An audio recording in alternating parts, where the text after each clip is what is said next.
In front of me is Honor 200 Lite, and today I would like to show you how you can edit passwords in Google Passwords Manager. Begin by opening Settings and scrolling all the way down to access Google. Then tap on All Services, Autofill, Autofill with Google and Google Password Manager. Finally tap on any password that you wish to edit, enter your screen lock, and choose Edit button next to the Delete one. Following that, change wherever you want to.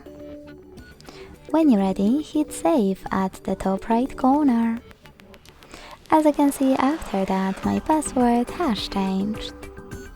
Thanks so much for watching. If you enjoyed this video, don't forget to leave a like, comment and subscribe.